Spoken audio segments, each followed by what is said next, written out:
नमस्कार, मैं हूं आपके साथ अंकिता पाल। बुलेटिन की शुरुआत करते हैं। चारधाम यात्रा के दौरान अक्सर देखा गया है कि कुछ लोग और युवक बाहरी राज्य से आकर चारधाम यात्रा के नाम पर धार्मिक स्थलों को टूरिस्ट प्लेस समझकर वहां पर शराब का सेवन करते हैं, जिनकी कई वीडियो पूर्व में वायरल भी हुई हैं। वहीं इस पर सीएम धामी ने सभी से अपील करने के साथ ही चेतावनी भी दी है कि धार्मिक स्थलों पर मर्यादा के साथ आएं। सीएम धामी ने कहा कि चारधाम यात्रा पुण्य का काम है, सभी तीर्थयात्रियों और पर्यटकों को यात्रा के नियमों का पालन भी करना चाहिए।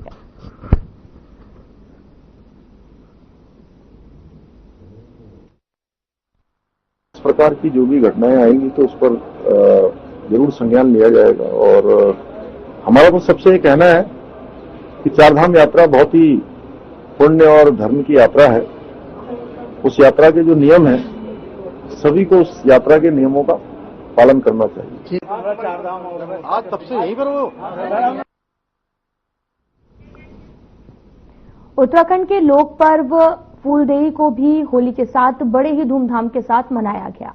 शासकीय आवास पर राज्य के सीएम पुष्कर सिंह धामी ने बच्चों के साथ लोक पर्व फूलदेई का त्यौहार मनाया है। इस विशेष अवसर पर स्थानीय वेशभूषा में सजे हुए सवेरे हुए बच्चों ने पारंपरिक गीतों के साथ फूलदेई का त्यौहार भी मनाया। और साथ ही सीएम पुष्कर सिंह धामी ने कहा, स्थानीय वेशभूषा में सजे सवरे बच्चों ने पारंपरिक गीतों के साथ वातावरण को उल्लासपूर्ण बना दिया है। ईश्वर से सभी बच्चों के उज्जवल भविष्य की कामना करता हूं।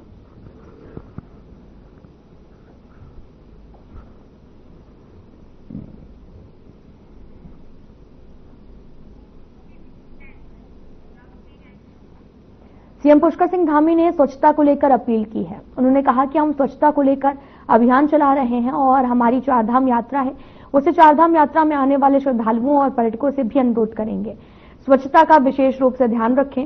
हम अपने सारे शहरों को स्वच्छ बनाएं और निकायों को स्वच्छ बनाएं, पालिकाओं को स्वच्छ बनाएं। इसके अलावा जो हमारी छोटी छोटी ग्राम सभाएं हैं, ग्राम पंचायतें हैं, उनको भी स्वच्छ बनाएं, क्योंकि हमारा राज्य तीर्थ भी है और हमारा राज्य पर्यटन का राज्य है।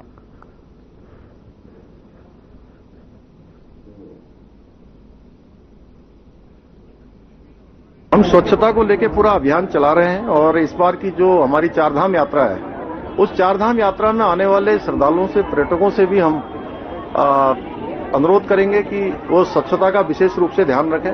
हम अपने सारे शहरों को स्वच्छ बनाएं, निकायों को स्वच्छ बनाएं, पालिकाओं को स्वच्छ बनाएं। हर हमारी जो छोटे से सुस्तान ग्राम सभाएं हैं, ग्राम पंचायतें हैं,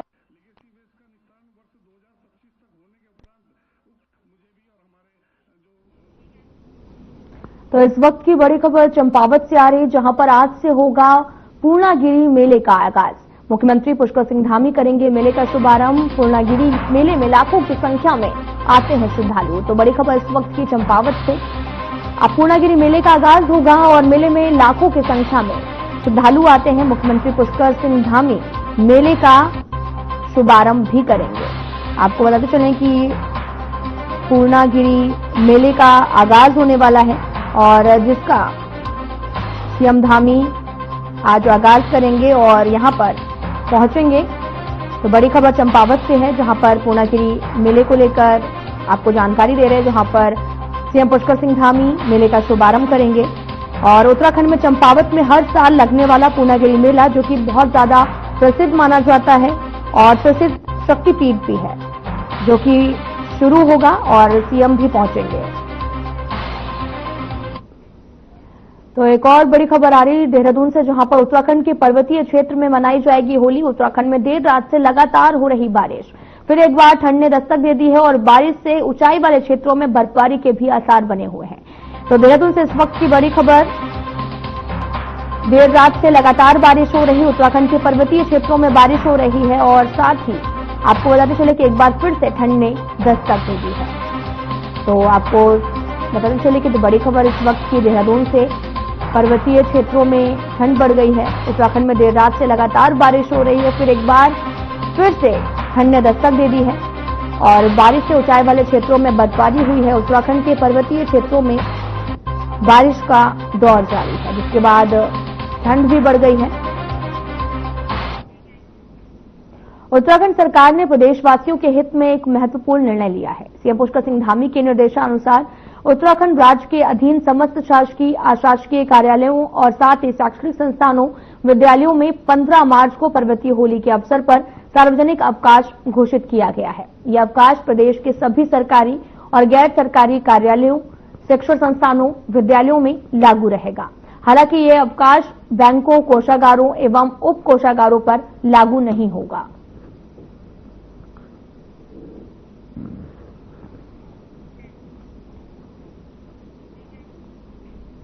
बीजेपी और संगठन के मुताबिक आपको बताते चलें कि कैबिनेट में विस्तार तय होना निश्चित है और धामी कैबिनेट में 2 मंत्रियों की छुट्टी और 4 नए मंत्रियों की एंट्री होने के आसार हैं। आपको बता दें कि धामी कैबिनेट में गढ़वाल और कुमायूं दोनों जगहों में 2-2 मंत्रियों की एंट्री हो सकती है। एक मंत्रिमंडल में एक नाम बीजेपी विधायक का भी चल रहा है और साथ ही ये भी कहा जा रहा है कि विधायक खजान दास को बीजेपी मंत्रिमंडल में जगह दे सकती है। राजपुर से बीजेपी विधायक खजान दास से जब इस बारे में पूछा गया तो उन्होंने कहा कि पार्टी जो भी जिम्मेदारी उन्हें देगी उसे सम्मानपूर्वक स्वीकार कर रणनीति के माध्यम से काम करेंगे।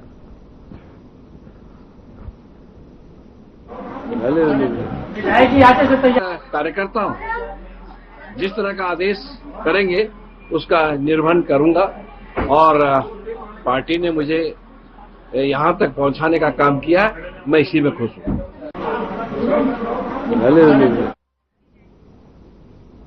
होली का पर्व गुजर चुका है। पार्टी संगठन के मुताबिक उत्तराखंड में 4 नए कैबिनेट मंत्रियों की एंट्री धामी सरकार में हो सकती है। 1-2 मंत्रियों की छुट्टी भी उम्र और विवादों की वजह से तय मानी जा रही है। जब नए कैबिनेट मंत्रियों के चयन को लेकर बीजेपी विधायक विनोद चमोली से पूछा गया तो कैबिनेट मंत्री बनने के इच्छुक या फिर नहीं, तो विधायक विनोद चमोली ने साफ कर दिया है कि वो कैबिनेट मंत्री बनने की चर्चा से बाहर है।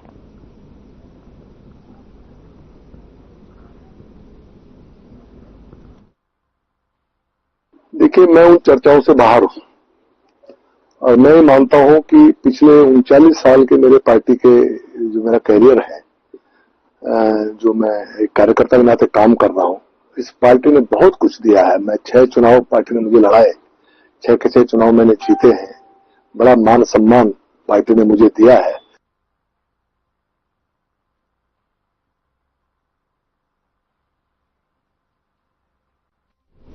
मौसम विभाग द्वारा जारी चेतावनी का अलर्ट एक बार फिर से सही साबित हुआ है। पौड़ी जिले में बीती देर रात से हो रही लगातार बारिश के कारण एक बार फिर से तापमान में गिरावट आई है। वहीं मौसम विभाग द्वारा जारी चेतावनी पर जिलाधिकारी ने IRS प्रणाली से संबंधित सभी अधिकारियों को अलर्ट मोड पर रहते हुए सतर्कता बरतने के निर्देश दिए हैं। उन्होंने जनपद में बारिश के कारण बंद होने वाली सड़कों को भी संबंधित विभागों को जिला आपदा प्रचलन केंद्र से समन्वय स्थापित कर तुरंत खोलने के साथ ही किसी भी आपदा की स्थिति से निपटने के लिए त्वरित गति से राहत बचाव कार्य करने के निर्देश दिए हैं। बारिश से तापमान में गिरावट आई है। जिलाधिकारी ने भी आदेश जारी किए हैं और अधिकारियों को भी दिशा निर्देश दिए गए हैं, जहां पर मौसम विभाग लगातार जो है वो चेतावनी भी दे रहा और भविष्यवाणी भी सच साबित होती जा रही है, जहां पर लगातार झमाझम पहाड़ों में बारिश का दौर जारी है। तस्वीरें भी आपको दिखा रहे हैं जहां पर बारिश से तापमान में काफी गिरावट आई है और ये पूरी तस्वीरें जो है वो पौड़ी से दिखा रहे हैं आपको, जहां पर लगातार बारिश का दौर भी जारी है। तो वहीं एक बार फिर से मौसम विभाग की भविष्यवाणी सच साबित हुई है। मैदान से लेकर पहाड़ तक झमाझम बारिश हुई। बात अगर देहरादून की करें तो देहरादून में देर रात से लगातार बारिश हुई। वहीं पहाड़ी इलाकों में लगातार बारिश पड़ रही है। अल्मोड़ा में भी कुछ ऐसा ही हाल देखने को मिला है। मौसम विभाग के अलर्ट के बाद में अल्मोड़ा में बारिश शुरू हुई, जिसके चलते आज पर्वतीय होली के रंग में भी भंग पड़ गया है।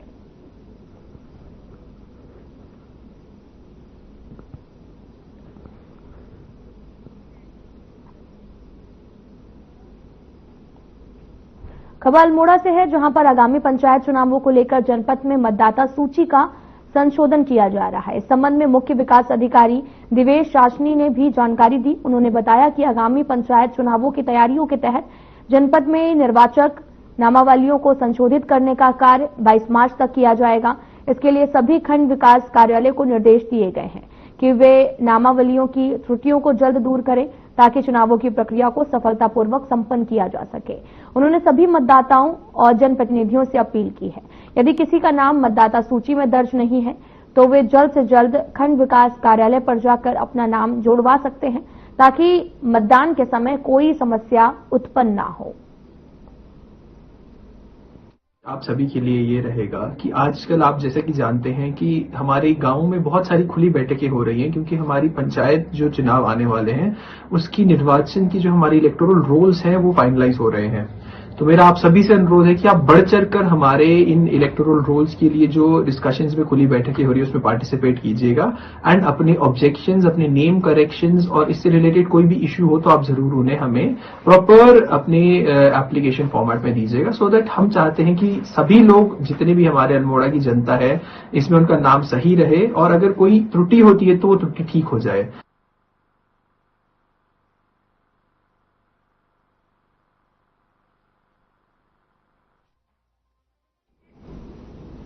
राज्य सरकार ने विद्यालय शिक्षा व्यवस्था में व्यापक सुधार के दृष्टिगत प्रदेश में राष्ट्रीय शिक्षा नीति 2020 के अनुरूप क्लस्टर विद्यालय स्थापित करने का निर्णय लिया है। इस योजना का मकसद क्लस्टर विद्यालय को हब के रूप में विकसित करना है। आसपास के कम छात्र संख्या, संसाधनों की कमी वाले विद्यालयों को इसमें विलय करना है, ताकि एक ही छत के नीचे कक्षा 6 से लेकर कक्षा 12 तक के छात्र छात्राओं को बेहतर शिक्षा सुविधा उपलब्ध की जा सके।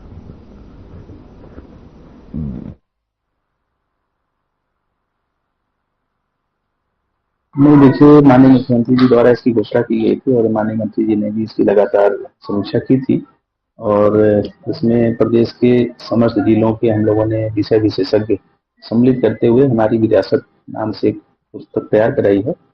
उसमें जो उत्तराखंड राज्य के आंदोलन का इतिहास है उसके साथ ही साथ जो उत्तराखंड की संस्कृति है, तो यहाँ के लोक पर्व हैं, लोक गीत हैं, लोक परिधान हैं, या जो भी हमारी इस तरह की लोक कहानियां हैं, वो सभी को समेटते हुए हम लोगों ने पुस्तिका तैयार की है और हर जो हम कह सकते हैं कि उत्तराखंड के जो अनेक पहलू हैं उन पहलुओं को इसमें सम्मिलित किया गया है।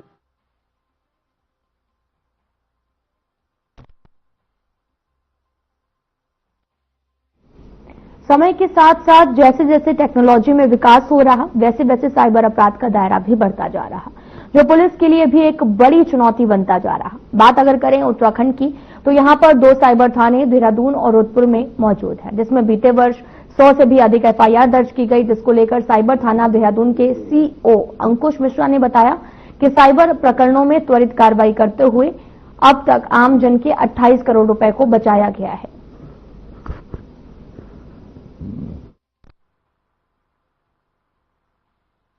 क्राइम में जो सबसे अहम होता है वो जागरूकता होती है, जिसमें लगातार पुलिस जो है अलग अलग माध्यम से, अलग अलग पोर्टल के अलग अलग पेजेस के माध्यम से अवेयरनेस कर रही है। अगर हम आंकड़ों की बात करेंगे, साइबर क्राइम हर 6 महीने में नए नए प्रकार के अपराध सामने आते हैं, नए नए प्रकार से वो लोग इनोवेट करते हैं।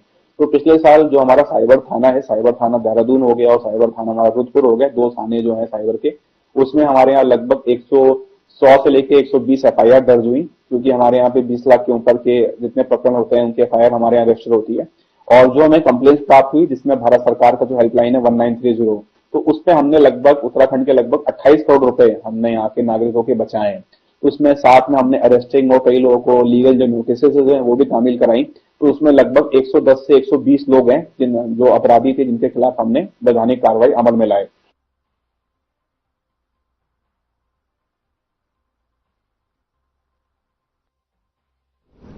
प्रेम और भाईचारे के त्योहार होली को देश प्रदेश में धूमधाम से मनाया गया। पौड़ी के मुख्यालय में भी होली की धूम रही।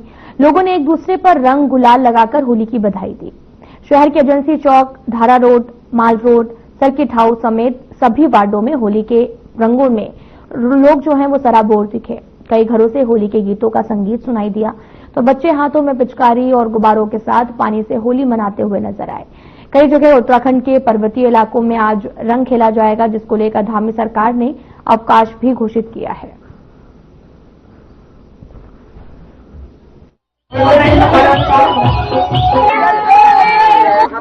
हम यहाँ सब अपनी फैमिली के साथ होली खेल रहे हैं और मैं आने वाली जनरेशन को भी यही कहना चाहती हूँ कि आप कलर से होली खेलिए और ये शराब वगैरह इन सब चीजों से दूर रहिए। कलर से होली खेलिए और अच्छे से खेलिए अपनी फैमिली के साथ। तो हम ये कहना चाहेंगे कि होली हमारा एक पारंपरिक त्योहार है और भारतीय सभ्यता के अनुसार ये बड़े हर्षोल्लास से मनाई जाती है। और जिस तरह से आप कह रहे हैं कि पौड़ी की जनता जिस तरह से होली भी मना रही है और सब लोग भाईचारे का एक मैसेज भी आपको पुटअप कर रहे हैं, तो निश्चित रूप से ये होना चाहिए।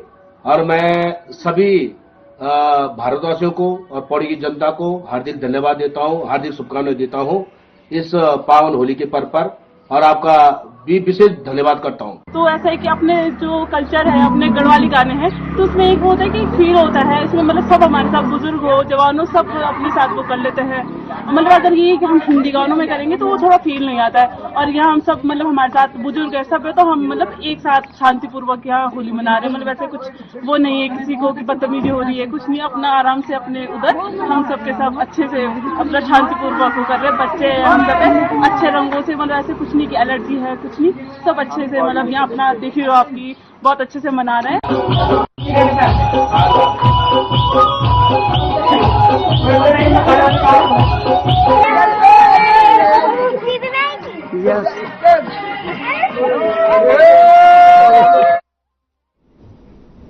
ऋषिकेश के तपोवन में रहने वाला 21 साल का संदीप थापा होली के दिन अपने दोस्तों के साथ नीम बीच पर नहाने के लिए गया और नहाने के दौरान संदीप अचानक नदी में डूब गया।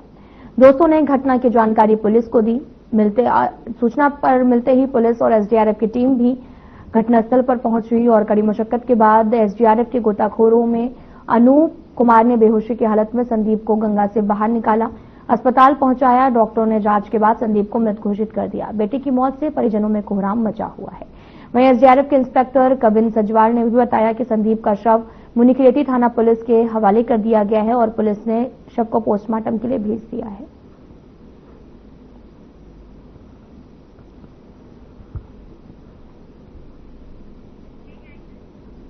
चिकित्सक शिक्षा के निदेशक डॉक्टर आशुतोष शयाना ने भी कहा कि उत्तराखंड सरकार के पास पर्याप्त संख्या में एमबीबीएस चिकित्सक उपलब्ध है।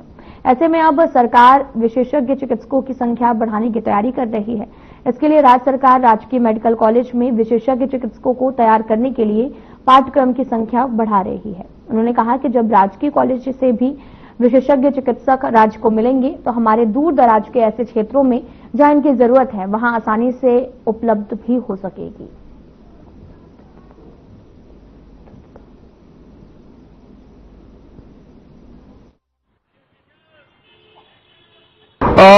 देखिए जो है रुद्रपुर मेडिकल कॉलेज में जहां तक चिकित्सालय की बात है वहां पे 500 बेड हमारे तैयार हो चुके हैं और मेडिकल कॉलेज जहां पर जो है पढ़ाई होती है, हमारे लैब होते हैं, जहां पे छात्रावास है, जहां पे जो है लाइब्रेरी होती है, वो वाला परिसर जो है हमारा थोड़ा सा पीछे चल रहा था। लगभग 40% जो है करीब करीब जो है निर्माण कार्य पूरा हो चुका है।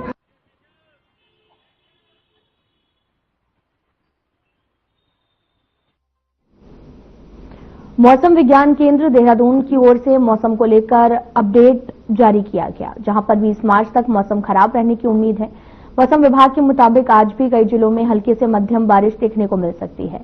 मौसम वैज्ञानिक डॉक्टर विक्रम ने बताया कि इसमें अधिकांश गढ़वाल के जिले शामिल हैं, कुमायूं के साथ भी कुछ जिले शामिल हैं। उन्होंने बताया कि इस दौरान रेन थंडरस्टॉर्म एक्टिविटी की भी संभावना है।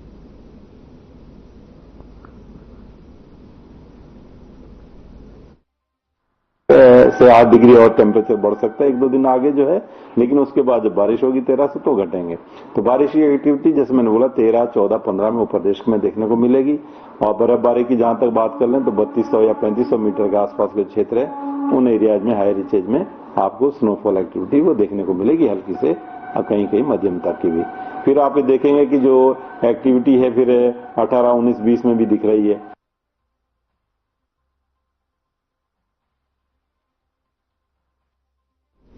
होली के पावन पर्व पर आपसी भाईचारा और सौहार्द बनाए रखने के लिए मुख्यालय पौड़ी पर मुस्लिम समाज के लोगों ने लोअर बाजार स्थित जामा मस्जिद में लगभग 1:30 बजे से लेकर दोपहर 2 बजे तक नमाज अदा की है।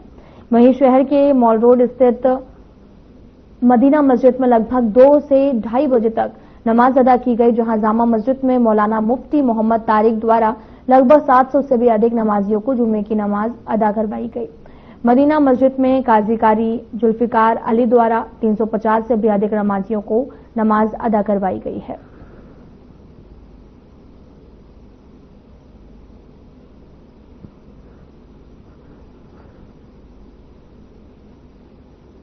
और यहाँ पर सौहार्द भाव हमेशा रहा है और हमेशा रहेगा। जिला प्रशासन द्वारा बहुत ही हर्ष का विषय है। संपूर्ण हमारा जनमानस बधाई का पात्र है कि इन पावन पर्वों पर होली भी आई और रमजान का महीना भी चल रहा है।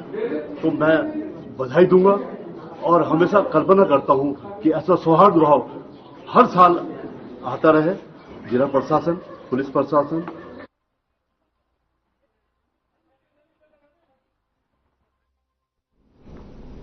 चारधाम यात्रा 2025 की शुरुआत 30 अप्रैल से होने जा रही है और इसके लिए परिवहन विभाग ने यात्रियों की सुरक्षा और सुविधा को ध्यान में रखते हुए सभी आवश्यक तैयारियां पूरी कर ली हैं।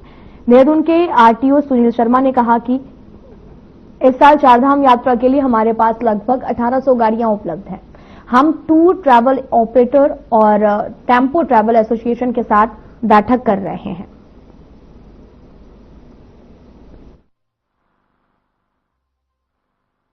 चारधाम यात्रा में आने वाले जितने भी यात्री हैं उनको सुरक्षित यात्रा के लिए हमारे परिवहन विभाग द्वारा प्रबंध किए गए हैं, जिसके अंतर्गत न सिर्फ हम इन्फोर्समेंट एक्टिविटी कर रहे हैं, उसके अलावा प्रचार प्रसार पर भी पूरा ध्यान दिया जा रहा है। हम लोगों ने चेक पोस्टें जो हमने स्थापित करी है वो हाईटेक चेक पोस्टें हैं। वही गाड़ियों को चारधाम यात्रा में भेजा जाएगा जिनका ग्रीन कार्ड बना हुआ है और ट्रिप कार्ड में उनकी ड्राइवर की और सारे यात्रियों की इंफॉर्मेशन है।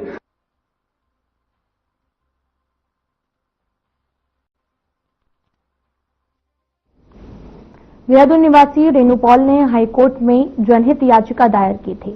अपनी जनहित याचिका में रेणु पॉल ने कहा कि 4 लेन सड़क निर्माण के चलते भानीवाला ऋषिकेश के बीच में करीब 3300 पेड़ों का कटान होगा। जिन स्थानों पर पेड़ों का कटान होना है वे हाथी कॉरिडोर क्षेत्र है। ऐसे में हाथियों पर भी संकट खड़ा होगा, लिहाजा पेड़ों के कटान पर रोक लगाई जाए। मामले की सुनवाई करते हुए हाईकोर्ट के मुख्य न्यायाधीश जी नरेंद्र और साथ ही न्यायाधीश आशीष नैथानी की खंडपीठ ने सुनवाई करते हुए पेड़ों के कटान पर रोक लगा दी है।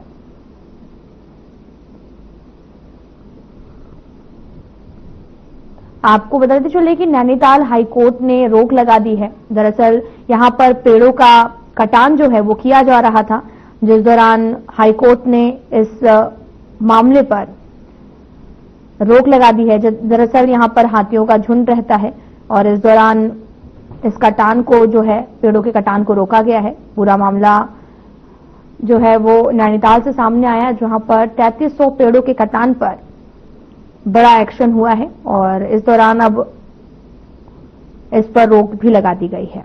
और आपको यह भी बताते चले कि ऋषिकेश भनियावाला सड़क चौड़ीकरण को लेकर यह मामला सामने आया। नैनीताल हाईकोर्ट ने सड़क चौड़ीकरण के लिए 3300 पेड़ों के कटान पर रोक लगाई है और इस दौरान रेणु पॉल पर्यावरण सुरक्षा की दृष्टि से इस मामले में हाईकोर्ट ले गई थी। कोर्ट ने राज्य सरकार की परियोजना से संबंधित अनुमतियां पेश करने के निर्देश दिए हैं। उत्तराखंड में साइबर सुरक्षा को मजबूत करने के लिए सरकार ने सख्त कदम उठाए हैं। अब प्रदेश के किसी भी सरकारी विभाग का सॉफ्टवेयर या फिर मोबाइल ऐप बनाने से पहले RTDA की अनुमति अनिवार्य होगी और मुख्य सचिव राधारतूड़ी ने सभी विभागाध्यक्ष को इस संबंध में विस्तृत निर्देश जारी किए हैं। मुख्य सचिव राधारतूड़ी के निर्देश पर प्रदेश के सभी सरकारी विभाग यदि कोई नया सॉफ्टवेयर या फिर मोबाइल ऐप विकसित कराना चाहते हैं तो उन्हें पहले ITDA की तकनीक टीम से अनुमोदन लेना होगा। इसके बाद ही वे इसे बनवाने की प्रक्रिया शुरू कर सकेंगे।